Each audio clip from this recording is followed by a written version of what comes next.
إن الحمد لله نحمده ونستعينه ونستغفره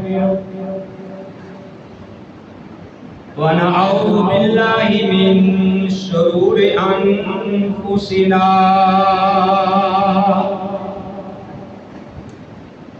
ومن سيئات أعمالنا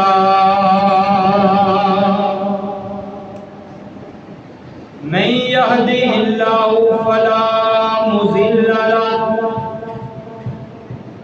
ومن يضلل فلا هادي له وأشهد أن لا إله إلا الله وحده لا شريك له وأشهد أن محمدا عبده ورسوله يا أيها الذين آمنوا اتقوا الله حق تقاته ولا تموتن إلا وأنتم مسلمون يا أيها الناس اتقوا ربكم الذي خلقكم من نفس واحدة وخلق منها زوجها وبث منهما رجالا كثيرا ونساء واتقوا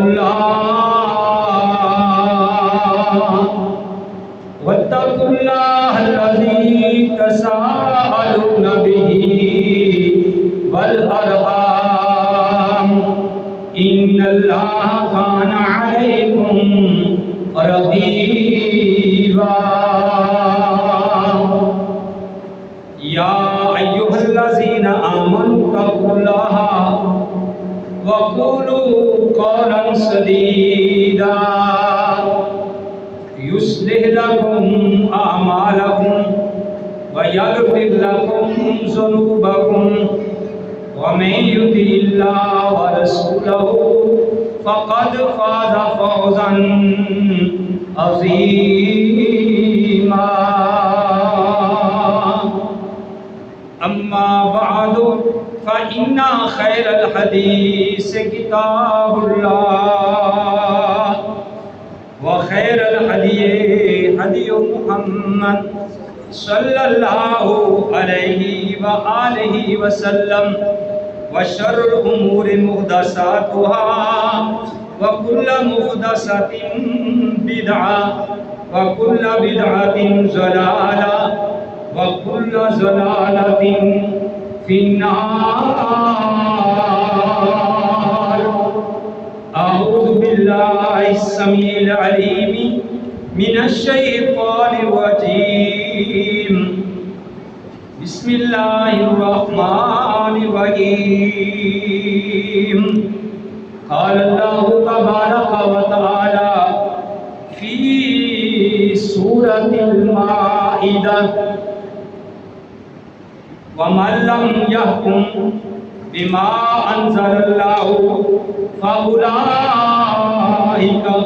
هم الكافرون.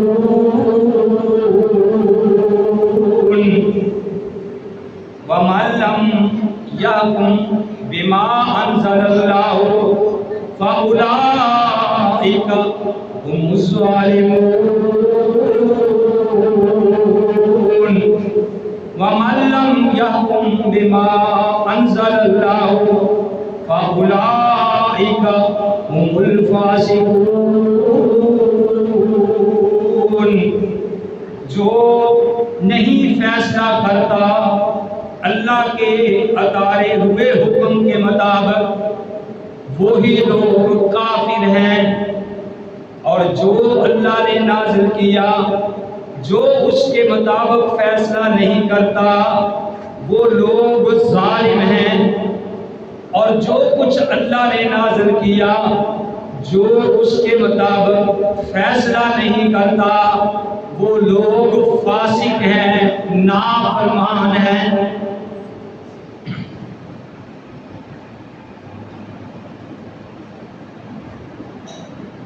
ہر قسم کی حمد و ثنا اللہ وحدہ لا شریک کی ذات پاک کے لیے، وہ اللہ جو ساری کائنات کا خالق، مالک اور رازق ہے۔ حمد و ثنا کے بعد لاکھوں اور کروڑوں درود و سلام امام الانبیاء، امام القبلتین، امام الثقلین، امام الحرمین، امام اعظم، مرشد اعظم، رہبر اعظم، آمینہ کے لال، عبداللہ کے در یتیم، ساری کائنات کے سردار جناب محمد رسول اللہ صلی اللہ علیہ وآلہ وسلم کی ذات گرامی۔ محترم حضرات، میں نے آپ کے سامنے سورہ المائدہ چھٹا پارہ، سورہ المائدہ کی مختصر اس صورت میں سے مختلف مقامات سے 3 آیات تلاوت کی، اور ان مختصر آیات کا آپ کو بڑے ہی آسان الفاظ میں ترجمہ بھی سنا دیا گیا ہے۔ اللہ رحیم و کریم سے دعا ہے کہ اللہ مجھے صحیح صحیح بیان کرنے کی توفیق نصیب فرمائے۔ آپ کے علم میں ہے کہ اللہ کی توفیق سے ہم نے سورہ فاتحہ سے یہ تفسیر شروع کی تھی، اور الحمدللہ یہی پروگرام بنایا تھا کہ اسی طریقے سے سلسلہ چلے، اور اللہ کی توفیق سے جتنی زندگی ہے اتنی زندگی میں قرآن کی مکمل تفسیر، اس کا ترجمہ حدیث کی روشنی میں آپ بھائیوں کے سامنے بیان کیا جائے۔ لیکن پہلے پھر درمیان میں رمضان آ گیا، پھر حج کا مہینہ آ گیا، پھر محرم کا مہینہ آ گیا، تو پھر ان کے مسائل بھی آپ کے سامنے رکھے کہ محرم میں جو لوگ بدعات کرتے ہیں، خرافات کرتے ہیں، اور پھر شان صحابہ کے بارے میں بتایا، اور پچھلے جمعہ المبارک کے خطبہ کے اندر آپ بھائیوں کے سامنے یہ بات رکھی تھی، آپ کو یاد ہونی چاہیے، ایک ایک بات آپ کے تک واضح کی تھی کہ اللہ احکم الحاکمین نے ہر ایک کی شان الگ الگ رکھی ہے، لیکن ہم ایک کی شان کو بڑھا کر دوسرے کی شان میں کمی نہیں کر سکتے۔ تو پھر اب درمیان میں اب 14 اگست کی باری آ گئی، لوگ 14 اگست کی تیاریاں بھی کر رہے ہیں، تو پھر میرے بھائیوں وقت کے مطابق، موضوع کے مطابق جو بات چل رہی ہو وہ بات کرنا بھی ضروری ہوتی ہے۔ میں نے آپ بھائیوں کے سامنے جو آیات کریمہ تلاوت کی ہے، اللہ احکم الحاکمین نے ارشاد فرمایا کہ جو میرے حکم کے مطابق لوگ فیصلے نہیں کرتے، اللہ کہتے ہیں کہ وہ لوگ کافر ہیں۔ اور دوسری جگہ پہ اللہ نے فرمایا کہ جو میرے حکم کے مطابق فیصلے نہیں کرتے جو میں نے نازل کیا ہے، اللہ نے کہا کہ وہ لوگ ظالم ہیں۔ اور آگے اللہ نے فرمایا کہ جو میں نے اتارا اس کے مطابق جو فیصلے نہیں کرتے وہ لوگ فاسق ہیں، یعنی ان کو کافر بھی کہا گیا، فاسق بھی کہا گیا، اور ظالم بھی کہا گیا۔ تو میرے بھائیوں، میں اپنی اصل گفتگو شروع کرنے سے پہلے آپ بھائیوں کو یہ بتانا چاہتا ہوں کہ ہر جمعہ المبارک کے خطبہ کے اندر بھائیوں کو خاموش کرایا جاتا ہے کہ یار بات غور سے سنو، اور پھر بھائی آپس میں کوئی بات شروع کر دیتے ہیں، باہر سے آ کے کوئی کہتا جی السلام علیکم، سارے اس کی طرف دیکھنے لگ جاتے ہیں، بات کو میرے بھائیوں غور سے سنو، جاگ کے سنو، ایک ایک بات کو بھی کرو، اور جو جمعہ المبارک کے خطبہ کے دوران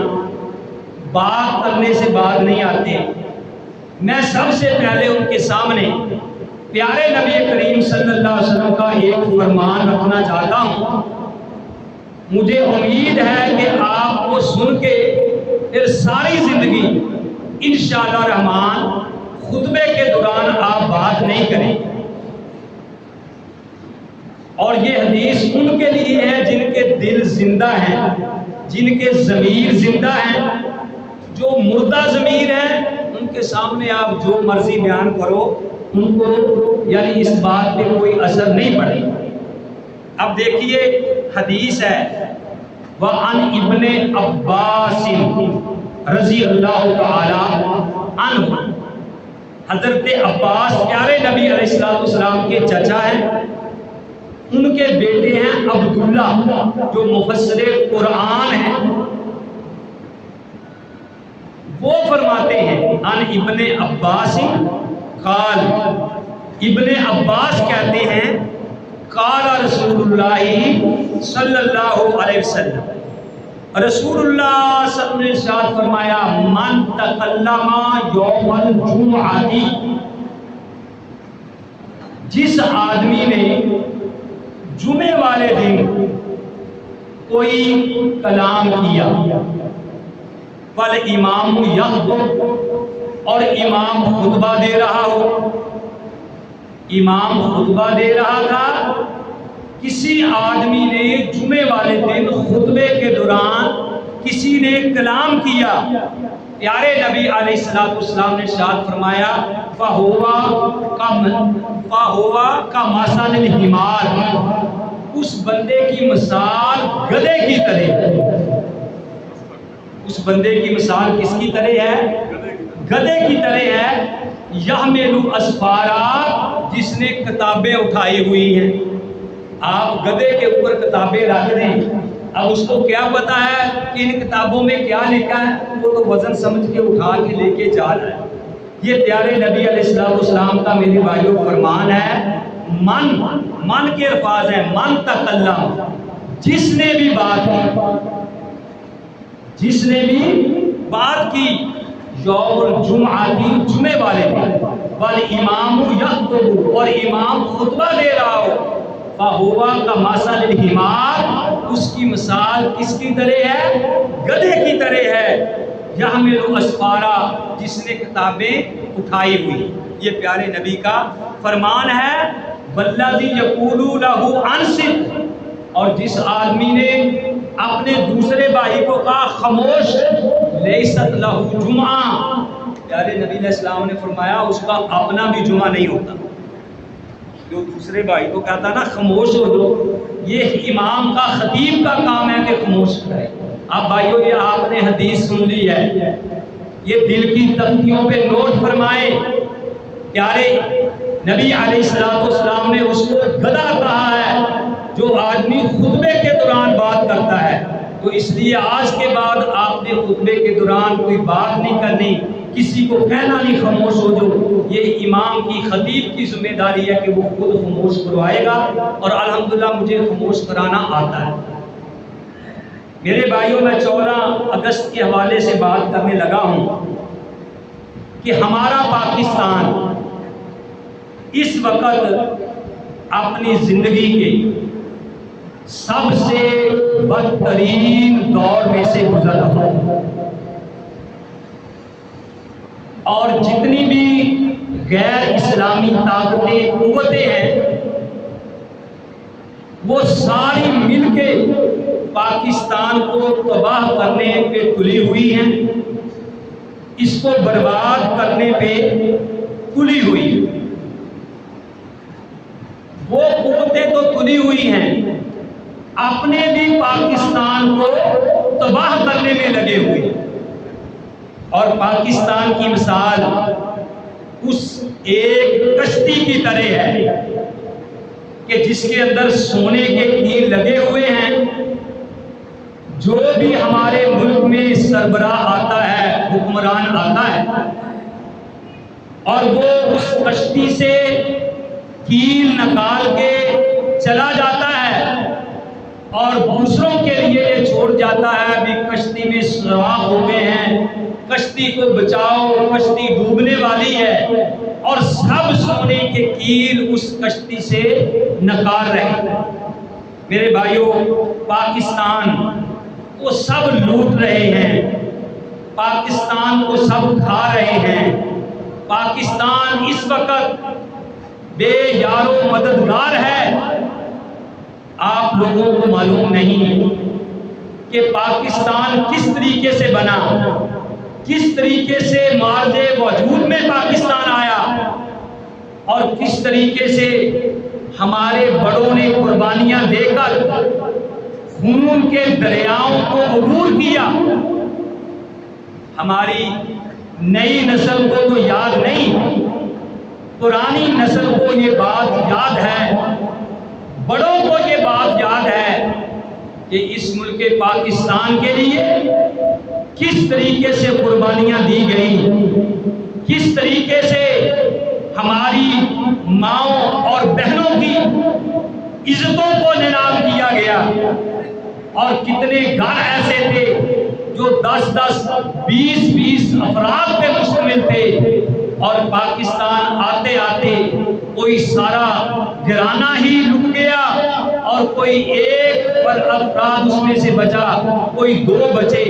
اس طریقے سے میرے بھائیوں پاکستان قربانیاں دے کے مارج وجود میں آیا۔ زمیندار ایک اخبار ہے،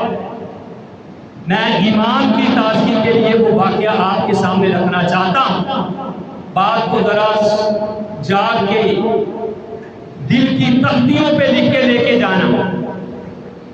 زمیندار اخبار کے اندر یہ خبر چھپی، اور یہ خبر کو بیان کرنے والے بھی شہید ملت علامہ احسان علائی ظہیر رحمہ اللہ، کہ ایک ماں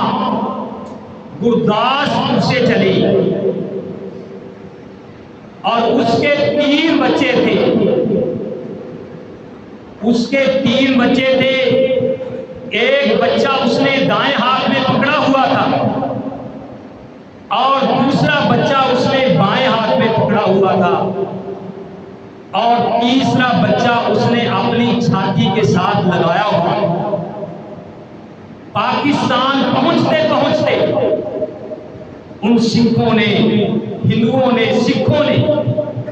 پہلا اس کا بچہ ذبح کیا، اور پھر اس کا دوسرا بچہ ذبح کیا، اور جب تیسرا بچہ دودھ پیتا اس کی چھاتی سے چھینا گیا، تو اس ماں نے کہا کہ میرے سینے میں خنجر گھونپ دو لیکن میرے بچے کو کچھ نہ ہو۔ ان ظالموں نے کہا کہ اے ماں، اگر تم اپنے اس بچے کو بچانا چاہتی ہے تو ایک بار اپنی زبان سے کہہ دے پاکستان مردہ باد۔ اس نے کہا میرے 2 پہلے بچوں کو تم نے ذبح کر دیا، اب تم میرے ایمان کا امتحان لینا چاہتے ہو، میرا یہ تیسرا بچہ بھی ذبح کر دو لیکن میری زبان سے پاکستان مردہ باد کا لفظ نہیں نکلے۔ تیسرا بچہ بھی اس کے سامنے نیزے کے اوپر ٹانگ دیا گیا، اور جب وہ ماں چلتی چلتی پاکستان کی سرحد پہ پہنچی، قافلے والوں نے بتایا کہ ماں وہ پاکستان آ گیا ہے۔ اب جب اس نے یہ بات سنی تو اس کی آنکھوں سے آنسو جاری تھے اور چہرے کے اوپر مسکراہٹ تھی۔ لوگوں نے کہا کہ اس ماں کا دماغ چل گیا، اور اگر بچے 3 سامنے ذبح کر دیے جائیں تو دماغ پہ اثر تو پڑتا ہی ہے۔ کہا مائی کوئی بات نہیں، حوصلہ رکھو۔ اس نے کہا کیا تم مجھے پاگل سمجھتے ہو؟ یہ بات نہیں، آسمان کی طرف منہ کر کے کہتی ہے اے اللہ میں تجھ پہ راضی ہوں کہ تو نے مجھے میرے 3 بچوں کی قربانی کو قبول کر کے مجھے محمد کے دیش میں رہنے کے لیے جگہ عطا کی۔ میرے بھائیوں، یہ لوگوں کے جذبات کے پاکستان کے بارے میں اس طریقے سے لوگوں نے قربانیاں دے کے پاکستان کو بنایا، لیکن آج ملت ہے پریشان، ملت ہے پریشان، مگر ہنستے ہو پھر بھی، غم چاٹ گیا خون جگر، مگر ہنستے ہو پھر بھی، اور لٹ جائیں کٹ جائیں کشمیر میں مسلمانوں کی بہو بیٹیوں کی عزتیں، مگر ہنستے ہو پھر بھی۔ گھر میرے کو آگ لگی، کچھ مال بچا تھا جلنے سے، گھر میرے کو آگ لگی، کچھ مال بچا تھا جلنے سے، وہ بھی ان کے ہاتھ لگا تو آگ بجھانے آئے۔ میرے بھائیوں، آپ کو پتہ نہیں کہ حکومت کس چیز کا نام ہے۔ آج یہ ظالم کہتے ہیں، سیاستدان کہتے ہیں کہ مولویوں کو سیاست کی طرف آنے کی کیا ضرورت ہے، ان کو سیاست میں آنے کی کوئی ضرورت نہیں۔ حالانکہ میرے بھائیوں، جو سیاست میں آ رہے ہیں، جو حکمران ہیں، رب کعبہ کی قسم یہ اس قابل بھی نہیں ہے کہ یہ علماء کی جوتوں کے یعنی جوتیوں میں بھی بیٹھے، اس قابل بھی یہ نہیں ہے۔ جو ہمارے ملک کے سربراہ ہیں، جو ہمارے ملک کو چلانے کے لیے آ رہے ہیں، وہ میرے بھائیوں ملک وہ چلاتا ہے، حکمران وہ ہوتا ہے جس کے دل میں فکر آخرت ہوتی ہے۔ عمر بن عبدالعزیز رحمہ اللہ جس وقت وہ خلیفہ بنائے گئے تو لوگ ان کو مبارکباد دینے کے لیے آئے۔ جب دیکھا کہ وہ تو ایک کونے میں زارو قطار رو رہے ہیں، لوگوں نے کہا کہ خلیفہ صاحب لوگ تو آپ کو مبارکباد دینے آئے ہیں۔ وہ کہنے لگے کہ مبارک مجھے کس بات کی دینے آئے ہو، میری تعزیت کرو۔ کیوں کہ میرے اوپر بہت بڑا یہ اللہ کی طرف سے بار آ گیا ہے، مشرق سے لے کے مغرب تک اگر کوئی قیدی بے گناہ قید میں رہا اور اگر کوئی بھوکا میری حکومت میں مر گیا تو قیامت کا دن ہوگا، محمد صلی اللہ علیہ وسلم مدعی ہوں گے اور امت محمدیہ اس کی گواہ ہوگی، اور میں مجرم ہو کے اللہ کے پاس جاؤں گا، میرا کیا بنے گا؟ میرے بھائیوں، ایسے ہوتے حکمران جن کے دل میں فکر آخرت ہو۔ حضرت عمر فاروق رضی اللہ تعالی عنہ جب حج سے واپس آئے، بطحا کے مقام پہ پہنچے تو کنکریوں کا میدان آیا، وہاں کنکریوں کے اوپر لیٹ گئے، اللہ کو کہنے لگے اے میرے اللہ، آسمان کی طرف منہ کیا، اے میرے اللہ حکومت بہت لمبی ہو گئی ہے، عمر بوڑھا ہو گیا ہے، عمر کی ہڈیاں کمزور ہو گئی ہیں، اللہ اس سے پہلے مجھے اٹھا لے، ایسا نہ ہو کہ مجھ سے کسی غریب کے اوپر زیادتی ہو جائے اور میرے سارے کیے کرائے پہ پانی بن جائے۔ یہ تھے حکمران جن کو فکر آخرت تھی۔ میرے بھائیوں، جو اللہ سے ڈرنے والے تھے، ایسے حکمران تھے جنہوں نے اللہ کے سامنے پیش ہونا تھا، جن کو اللہ کا ڈر تھا۔ آج ہمارا پاکستان دیکھیے، یہ لوگ اسلام لانے والے ہیں، کوئی کہتا فلاں آئے گا تو اسلام آئے گا، کوئی کہتا فلاں آ جائے گا تو اسلام آ جائے گا، فلاں آئے گا تو انقلاب آئے گا، اور رب کعبہ کی قسم ایک ہی چیز آئے گی تو انقلاب آئے گا، وہ کیا ہے؟ وہ رب کا قرآن ہے اور محمد عربی صلی اللہ علیہ وآلہ وسلم کا فرمان ہے۔ اور اس کے علاوہ اور کوئی طریقہ بھی ایسا نہیں جس کی وجہ سے ہم کہیں کہ اس ملک کے اندر جو ہے وہ انقلاب آئے گا۔ میرے بھائیو، اللہ نے قرآن میں یہ بات کہی کہ یا ایھا الذین آمنوا ادخلوا فی السلم کافۃ ولا تتبعوا خطوات الشیطان انہ لکم عدو مبین۔ اے ایمان والو، تم پورے کے پورے اسلام میں داخل ہو جاؤ اور شیطان کے قدموں کی پیروی مت اختیار کرو، بے شک دشمن تمہارا جو ہے، تم پورے کے پورے اسلام میں داخل ہو جاؤ اور شیطان کے قدموں کی پیروی مت اختیار کرو، انہ لکم عدو مبین، بے شک وہ تمہارا کھلم کھلا دشمن ہے۔ میرے بھائیو، آج اسلام کہاں ہے؟ میں آج ایک مطالعہ کر رہا تھا تو ایک روسی صدر نے یہ بیان دیا، اس نے کہا کہ پاکستان ایک قبرستان ہے۔ پاکستان کیا ہے؟ ایک قبرستان ہے۔ اس نے کہا کیسے؟ کہتے ہیں کہ پاکستان میں جب کوئی امیر ہوتا ہے وہ سب سے پہلے اپنا اکاؤنٹ وہ سیوز لینڈ میں کھلاتا ہے، بینک میں، اپنا غیروں کے ملک میں وہ اپنے اکاؤنٹ کھلاتا ہے، اور پھر میرے بھائیوں وہ کیا کرتا ہے؟ شاپنگ کے لیے دبئی میں جاتا ہے، اپنے بچوں کو وہ لندن میں UK میں پڑھاتا ہے، اپنی جائیدادیں وہ لندن میں بناتا ہے، اور عبادت کے لیے وہ سعودی عرب میں جاتا ہے، شام، اور اپنی عیاشی کے لیے کینیڈا جاتا ہے، اور جب وہ بیمار ہوتا ہے، مرنے کے قریب آتا ہے، تو پھر اس کو اپنا ملک آبائی وطن یاد آتا ہے، اور پھر ملک پاکستان میں آ کے یہاں وہ دفن ہو جاتا ہے۔ اس لیے پاکستان ایک قبرستان ہے، اور جو قبرستان ہو وہ کبھی بھی ترقی نہیں کر سکتا۔ جو قبرستان ہو وہ کبھی بھی ترقی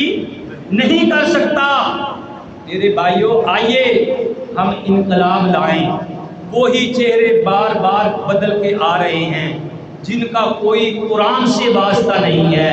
اور جن کو سورۃ فاتحہ نہیں آتی ہے، جو جب تھوڑا سا کامیاب ہو جائیں تو سب سے پہلے مزاروں پہ جا کے گرتے ہیں، وہاں جا کے غیر اللہ کے سامنے سجدے کرتے ہیں۔ تو میرے بھائیوں، آئیے ہم انقلاب لائیے۔ اگر انقلاب آئے گا تو اس ملک میں علامہ احسان الہی ظہیر جیسا لیڈر چاہیے کہ جس نے چلیوٹ کے جلسہ عام میں جب ختم نبوت پہ تقریر کر رہے تھے، تقریر کے دوران جب بارش شروع ہوئی تو لوگوں نے اٹھنا چاہا، تو علامہ صاحب نے اپنی ٹوپی اتار کے اپنے بازو فولڈ کر کے کہا کہ لوگوں بیٹھ جاؤ، جس نے بارش کے قطرات سے گھبرا جانا ہے وہ ابھی اٹھ کے چلا جائے، ہمارا ساتھ وہ دے جو محمد کی عظمت کے لیے اپنی چھاتیاں ٹینکوں میں سو۔ آج اگر انقلاب آئے گا تو ابتسام الہی ظہیر جیسا لیڈر چاہیے، حشام الہی ظہیر جیسا لیڈر چاہیے، عبد الرحمان مکی جیسا لیڈر چاہیے، حافظ سعید جیسا لیڈر چاہیے، میرے بھائیوں معاویہ اعظم جیسا لیڈر چاہیے۔ اگر تم اسلام لانا چاہتے ہو، اگر اس ملک میں انقلاب لانا چاہیے، تو تمہارے لیڈر وہ ہیں جو سینمے کا افتتاح کرتے ہیں اور اس دعا کے لیے کسی مولوی کو بلاتے ہیں۔ آپ کے علم میں ہے، مجھے نام لینے کی ضرورت نہیں، کہ سلمے کا افتتاح کیا گیا۔ اس دور میں ان حکمرانوں کی موجودگی میں، اور پھر مولوی کو اس سلمے کی برکت کے لیے دعا کے لیے بلایا گیا۔ تو میرے بھائیوں کیا پھر اس میں دعا یہی کی ہوگی کہ یا اللہ اس سلمے میں کنجریاں زیادہ سے زیادہ آئیں، یا اللہ اس میں بے غیرت لوگ زیادہ سے زیادہ آئیں، یا اللہ بے حیا لوگ اس میں زیادہ سے زیادہ آئیں، یا اللہ یہاں جو کنجر ہیں وہ زیادہ سے زیادہ اس سلمے میں آئے تاکہ اس سلمے میں برکت ہو جائے۔ یہی اس کا معنی ہو۔ اس طریقے سے انقلاب نہیں آئے گا جب تک اللہ کا قرآن اس دھرتی کے اوپر نافذ نہیں ہوگا۔ حضرت عمر فاروق رضی اللہ تعالیٰ عنہ کے دور میں ایک دفعہ زمین میں زلزلہ آیا۔ کہتے ہیں کہ حضرت عمر فاروق نے اپنی لاٹھی زمین پہ ماری کہ اے زمین، کیا میں نے تیرے اوپر اللہ کی حدوں کو قائم نہیں کیا؟ اللہ کا قرآن کہتا ہے السارق والسارقۃ فاقطعوا ایدیہما، چوری مرد کرے چاہے چوری عورت کرے ان کے ہاتھ کاٹ دو۔ اللہ کا قرآن میرے سامنے ہے۔ اللہ کہتے ہیں، اللہ نے قرآن میں فرمایا، یہ سورہ مائدہ ہے، گھر جا کے اس کی تلاوت کرنا۔ اللہ احکم الحاکمین نے فرمایا فلا تخشوا الناس، اور لوگوں سے نہ ڈرو، واخشونی، مجھ سے ڈرو، ولا تشتروا آیاتی ثمنا قلیلا، اور میری آیات کو تھوڑی قیمت میں فروخت نہ کرو۔ ومن لم یحکم بما انزل اللہ، اور جو میرے نازل کردہ حکم کے فیصلے نہ کرے، هم الکافرون، وہ لوگ کافر ہیں۔ اللہ کہتا وَكَتَبْنَا عَلَيْهِمْ، ہم نے اس کتاب میں، انجیل میں بھی، تورات میں بھی، قرآن میں بھی، فیہا اس میں لکھ دیا ان النفس بالنفس والعین بالعین والانف بالانف والاذن بالاذن، کہ نفس کے بدلے نفس، قتل کے بدلے قتل، آنکھ کے بدلے آنکھ، اور ناک کے بدلے ناک، کان کے بدلے کان۔ حضرت علی رضی اللہ تعالیٰ عنہ فرماتے ہیں کہ اگر تمہارے پاس کوئی آدمی یہ خبر لے کے آئے کہ فلاں بندے نے اس کی ایک آنکھ توڑ دی ہے تو اس کی تحقیق کرو، ہو سکتا ہے کہ اس کی وہ دونوں آنکھیں نکال کے آیا ہو، اور فیصلہ تم ایک آنکھ کے بارے میں کر دو اور اللہ کے ہاں مارے جاؤ۔ وہ ایسے حکمران ہمیں چاہیے کہ عمر فاروق رضی اللہ تعالیٰ عنہ جیسے خطبہ دے رہے ہوں اور لوگوں کو کہیں کہ سنو میری بات غور سے سنو، اور ایک عام آدمی اٹھ کے کھڑا ہو کے کہے کہ اے عمر، ہم تیری بات اس وقت تک نہیں سنیں گے جب تک تو ہمیں یہ نہ بتا دے کہ مال غنیمت میں سے تو باقیوں کو اتنا کپڑا نہیں ملا، تجھے اتنا کپڑا کیسے مل گیا کہ تم نے اپنی قمیض بنائی؟ عمر فاروق کا قد لمبا تھا، کہنے لگے این عبداللہ، وہ میرا بیٹا عبداللہ کہاں ہے؟ کہنے لگے میرے بیٹے اٹھ کے ان کو جواب دو ورنہ تیرا باپ قیامت کی دیواروں تک محمد کے ممبر پہ قدم نہیں رکھے گا۔ بیٹا کھڑا ہوا، کہنے لگے کہ لوگوں، مال غنیمت میں سے جو میرے حصے میں آیا، میرے باپ کے حصے میں آیا، میرے باپ کا ہی قمیض لمبا تھا، اس کو کپڑا زیادہ لگتا تھا، میں نے اپنا کپڑا بھی اپنے باپ کو دے دیا، اس لیے اس نے اتنا لمبا قمیض بنایا۔ کہا عمر اب بات کرو، تیری بات کو سنتے اور اس پہ عمل بھی کرتے۔ آج کوئی بات کر کے دیکھو، آج ہمارے حکمران انتقام دے رہے ہیں، جو بھی حکومت آتی ہے وہ دوسرے سے انتقام لیتی ہے۔ اسلام کے لیے میرے بھائیوں یہاں کوئی نہیں آتا، قرآن کے لیے یہاں کوئی نہیں آتا۔ پاکستان اس ٹائم بے مدد یاروگار ہے، غریب پس رہا ہے، ایک وقت کا ان کے پاس کھانا نہیں ہے، لوگ کرایہ نہیں دے سکتے، وہ بجلی کے لوگ بل نہیں دے سکتے، وہ حکمرانوں تمہاری جان کو غریب پیٹ رہا ہے۔ اللہ کے لیے اللہ سے ڈر جاؤ، تم نے اللہ کے سامنے بھی سنا ہے۔ اللہ احکم الحاکم سے دعا ہے اللہ تعالی ہم سب کو صحیح معنوں میں کتاب و سنت پہ عمل کرنے کی توفیق نصیب فرمائے۔ ما علیہ